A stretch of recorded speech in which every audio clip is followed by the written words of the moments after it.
Thank you for clicking on this video. In this episode, Trend Clip Movie will recap the storyline of an American war drama film released in 2023.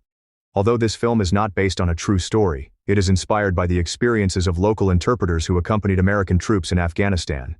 The film, titled The Covenant, was released in April 2023 and received a rating of 7.7 out of 10 stars on IMDb.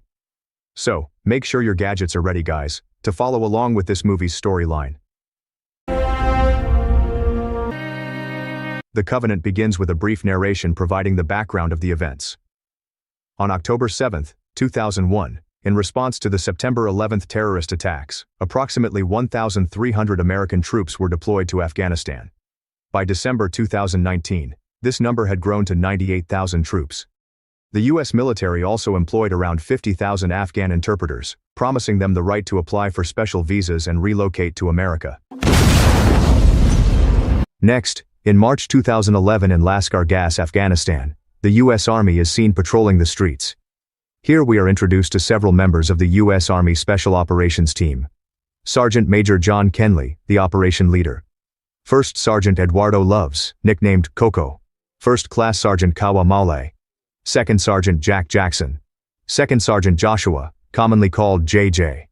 Second Sergeant Tomcat. Second Sergeant Charlie Crow, also known by the nickname Jesse.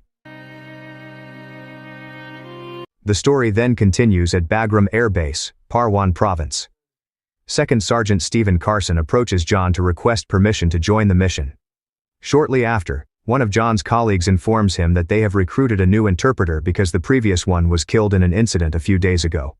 Among all the interpreter candidates, his colleague recommends choosing an Afghan man named Ahmed. "Why do you want this job?" John asks. "I need the money," Ahmed replies. "This job is very dangerous. We are a special unit looking for Taliban ammunition and explosives," John explains. "No problem, it's a job," Ahmed responds. The search operation begins. The team visits a house suspected of belonging to the Taliban.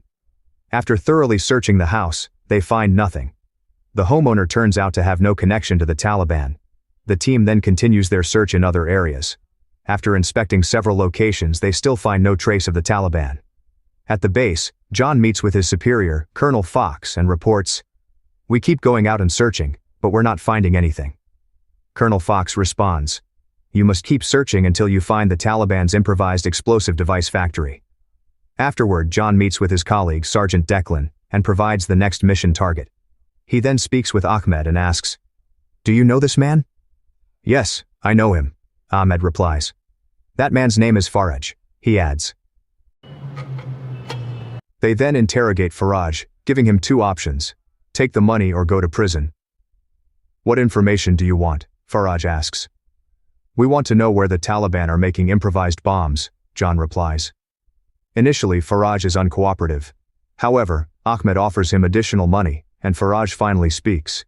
He reveals that over the past 2 days, the Taliban have been distributing improvised bombs across the country. He also provides clues about the location where the Taliban assemble these explosives. The next day, John meets with Colonel Fox and reports that they have obtained a lead on the Taliban's bomb assembly location. 2 sites have been identified, and they plan to raid them one by one. "All right, proceed," says Colonel Fox. The team then gathers to plan the travel route. They decide to head to the first location, approximately 30 kilometers from the base. During the meeting, one of their teammates, Hadi, offers a suggestion. "When we reach the junction, we should turn right. The road to the left is damaged and often flooded when it rains." However, Gizi responds, "The road to the left doesn't appear on the map." Hadi insists, "If we want to get there faster, we should take the road to the right." After some discussion, they agree on Hadi's proposed route. They quickly set out in 2 vehicles toward their target location. Upon arriving at the junction, Ahmed asked them to stop the vehicles. "Something doesn't feel right," Ahmed said. "I know this road, and there's no risk of flooding or water pooling as mentioned earlier. I'm worried this is a trap." Hearing this, John immediately instructed JJ and Tomcat to survey the area from higher ground, while Jesse was tasked with checking the situation using satellite imagery. After scanning with their telescope, JJ and Tomcat reported that they didn't find anything suspicious. Suddenly, John received a report that Ahmed had attacked Hadi. "Hadi is a traitor. He's been reporting our position," Ahmed shouted. John quickly reacted and firmly said, "Ahmed, take your weapon off Hadi's neck." John received a report that a heavily armed Taliban vehicle was moving toward their location, about 8 kilometers away. "This looks like an ambush," said Jesse. Hadi, with a regretful tone, said, "I'm sorry. They are holding my family." Hearing this, John immediately ordered the team to return to base. Back at the base, John spoke with his family via remote communication. He asked his wife, "How's our automotive repair business doing?" "It's great. The business is growing fast and we're getting more orders," she replied. The story then shifts to Ahmed's home. His heavily pregnant wife asked, "What about the special visa for us to move to America?" "That takes time, don't worry," Ahmed reassured her. Later, John and his team resumed their mission to locate the Taliban's improvised bomb factory. They headed to the second location, 120 kilometers from the base, with an estimated travel time of 3 hours. During the journey, John asked Tomcat to check communications with headquarters. It was confirmed that if something happened, air support would take at least 30 minutes to arrive. Upon reaching the site, the team immediately raided the workers present there. Ahmed asked them, "We're here to inspect this location. Is this the Taliban's explosive manufacturing facility?" "This is just an old mine. There's no explosive making activity here," one of the workers replied. However, John wasn't convinced.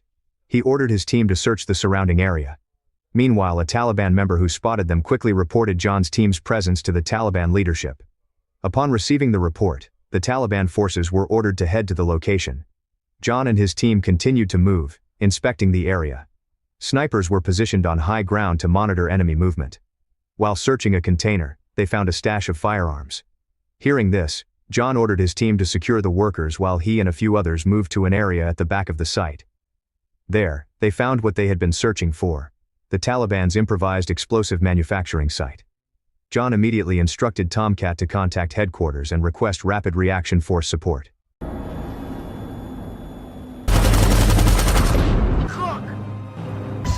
We are 15 minutes out. Second SUV approaching. John and Ahmed were forced to abandon their vehicle and retreat deep into the forest.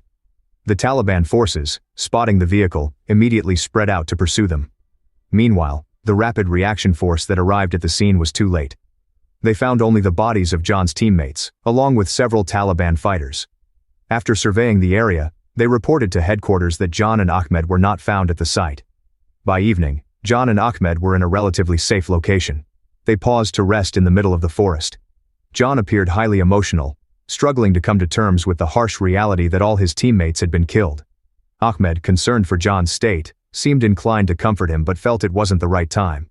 The next morning, the Taliban continued their pursuit. Realizing this, John and Ahmed resumed their escape through the forest. They ran across rugged terrain, and at one point, Ahmed slipped and fell down a slope, losing his weapon in the process. The Taliban forces remained close behind, steadily closing the distance. At the bottom of the slope, John handed Ahmed his weapon. They then continued their journey. Not far ahead, they spotted 2 Taliban soldiers in their path.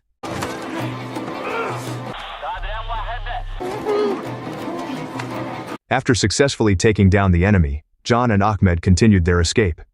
However, other Taliban forces kept pursuing them.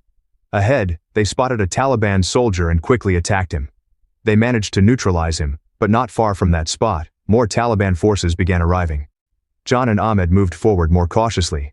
However, as they proceeded slowly, they encountered Taliban forces again, triggering another gunfight. Once the situation seemed secure, they resumed their flight. Eventually, they arrived at an abandoned house and decided to spend the night there. Meanwhile, the Taliban forces, continuing their search, appeared to have discovered that their targets were hiding in the abandoned house. The Taliban leader gave orders to his men, "I want them captured alive." The next morning after waking up, John and Ahmed quickly prepared to continue their journey. John scouted the surrounding area, but suddenly, a gunshot rang out. John was captured by the Taliban forces and taken toward their vehicle. However, during the process, another gunshot was suddenly heard. Ahmed tended to John's wounds and made an improvised stretcher to carry him on foot. He avoided using a vehicle because the risk of being discovered by Taliban forces was too high. Ahmed decided to take an alternative route to evade Taliban patrols. Upon reaching a river, he gave John water to ease his pain from the severe injuries. After traveling a considerable distance, Ahmed spotted a Taliban vehicle in the distance. He quickly hid. Alone and with all his strength, Ahmed continued carrying John day and night, caring for him and feeding him to keep him alive. Eventually, Ahmed reached a village and managed to buy a used car. With the vehicle, he continued the journey. However, along the way, their car was stopped by Taliban forces. The Taliban's vehicle had broken down, and they asked Ahmed for a ride. Reluctantly, Ahmed agreed to transport them. During the trip, one of the Taliban fighters asked, "What are you carrying in the back of this vehicle?" "I'm just a carpet seller," Ahmed replied. Fortunately, the Taliban fighters didn't realize that John was hiding under a pile of carpets in the back. After reaching their destination, the Taliban fighters got out of Ahmed's vehicle and continued on their way. Ahmed eventually arrived at a tent in the middle of the desert and met some local villagers. He pleaded for help, asking for food and painkillers.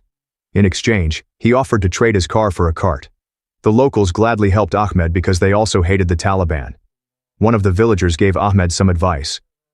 "Avoid the main roads," one of them said. "Taliban patrols are everywhere.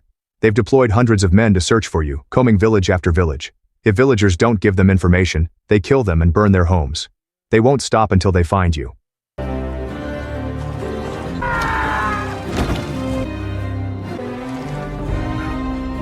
Ahmed finally arrived at a food and drink vendor to purchase water and take a brief rest. However, Taliban fighters soon appeared there as well to buy drinks. With bravery and quick thinking, Ahmed managed to neutralize them. Moments later, American forces arrived at the location, and Ahmed informed them that John was with him. They immediately found John and took him for further medical treatment. 4 weeks later, John's condition began to improve in the hospital. 3 weeks after that, John was reunited with his family in Santa Clarita, California. When Sergeant Declan visited John, he informed him that he would receive the Medal of Honor. However, John replied, "That medal should go to Ahmed, not me. I can't even remember anything.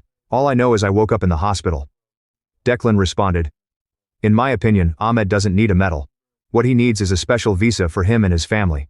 After saving you, Ahmed became a national hero, but also the Taliban's #1 target. His head is now priceless. He and his family are forced into hiding to avoid the threat." Although a visa for Ahmed and his family was possible, his whereabouts remained unknown. Declan explained that Ahmed had disappeared, and even his brother Ali wouldn't reveal his location without assurances of the visa. Weeks later, John made several diplomatic efforts to secure a visa for Ahmed, but they all failed due to bureaucratic obstacles. Frustrated, John began vividly recalling everything he went through with Ahmed during their escape. One night he told his wife, "Ahmed's deal as an interpreter was to protect him and his family. But now, we're letting him suffer out there. I can't just stand by." The next day, Declan met with John, who said, "The only way is for me to go to Afghanistan and bring Ahmed back." Declan responded, "I know a private security contractor who can help you, but it's expensive. You'll also need to change your identity because if the Taliban discover you, they'll stop at nothing to capture you." Meanwhile, Ahmed received a call from a friend warning that Taliban forces were heading toward his home. On the other side, John was discussing his plan with his wife. "I know and I've accepted your decision," his wife said. "We've already said goodbye when you went missing. For 3 weeks I lived in fear with the kids, but we owe Ahmed our lives. I support you. We'll mortgage this house, get you that visa and save Ahmed." At Travis Air Force Base, California, John was summoned by Colonel Fox due to an official complaint about the disturbance he caused to an operator weeks earlier. John said, "This issue needs a solution, not a compromise. I owe my life to Ahmed, and I have no other choice. I will save Ahmed and his family my way. Colonel, you need to help me. I saved your life 8 years ago, and now I need your help." To make his way to Afghanistan, John eventually arrived at Kunduz Air Base, where he met with a private security contractor named Parker. For disguise, John assumed the identity of Ronki. Parker informed him that Ahmed's younger brother, Ali, knew the location of the village where Ahmed was hiding. However, there were complications. "At the moment, we can't accompany you. A high-ranking official just landed, and we need to save a stranded UN diplomat," Parker explained. John objected. "Ahmed could die in 3 days. Parker responded, "We already have a contract and an agreement. Wait 3 days, and after that, we'll be entirely at your disposal. If not satisfied, we can return your money." John insisted, "I don't need the money. I just want you to honor your promise. You claim to be professional and skilled, prove it." Eventually Parker agreed to a compromise. All right, I'll provide you with a fully equipped vehicle, but you'll have to go alone. If you find Ahmed and his family, call us, and we'll come to pick you up. John finally managed to meet Ali, Ahmed's younger brother. Ali mentioned that Ahmed had often spoken a lot about him. He also revealed that since their escape, Ahmed had been collaborating with the Taliban in various businesses. Now my brother has become the Taliban's most wanted, and the price on his head is very high, said Ali. John felt anxious, and Ali continued. I came here because I feel guilty and indebted to my brother. If you tell me where he is, I will help him get out of here. John responded. Okay, I'll arrange transportation for you. My driver has the clearance to pass through any Taliban checkpoints. He'll take you to where Ahmed is. At the first checkpoint, they managed to pass through. The journey continued until they reached the second checkpoint, which appeared to be more stringent. They were forced to disembark, and officers inspected the truck's contents. After the inspection, they resumed their journey into the night. Midway, Colonel Fox contacted John and informed him of good news. Fox had successfully secured a visa for Ahmed and his family, and the visa had been handed over to Parker. The next day, they finally arrived at their destination. Through a telescope, it was clear that Ahmed was there. John immediately contacted Parker and told him that he had found Ahmed. Upon hearing this, Parker instructed his men to track and lock their location. Parker then informed John that the nearest extraction point was Durranta Dam, located 2 kilometers east. We will pick you up once you reach there, said Parker. John was given 2 hours to bring Ahmed and his family to the pickup point. Quickly, John approached Ahmed and greeted him. Yes, of course. Ahmed was shocked and seemed disbelieving. I like your clothes, said Ahmed. I also like your new hairstyle, replied John. Where's the hair? Asked Ahmed. I can get your family and you out of here, but we have to go now. I don't have much time, said John. However, unbeknownst to them, Taliban forces were watching from the shadows. The Taliban leader received a report that John and Ahmed had been found, and immediately mobilized his forces to close in. At headquarters, Parker received the report and realized that the image they discovered was of Ronki. Parker suddenly realized that Ronki was John Kenley, the man heavily sought by the Taliban alongside his friend Ahmed. Parker decided to take action. Let's move, he said, and quickly instructed his men to contact the American military at Magalang Air Base. He requested that an armed Hercules aircraft be prepared immediately. Soon after, the Taliban entered the village and began pursuing them. The Taliban leader ordered the capture of John and Ahmed alive. Meanwhile, John and Ahmed continued toward the Durranta Dam extraction point, with Taliban forces closing in fast. The driver informed them that Taliban were now behind them.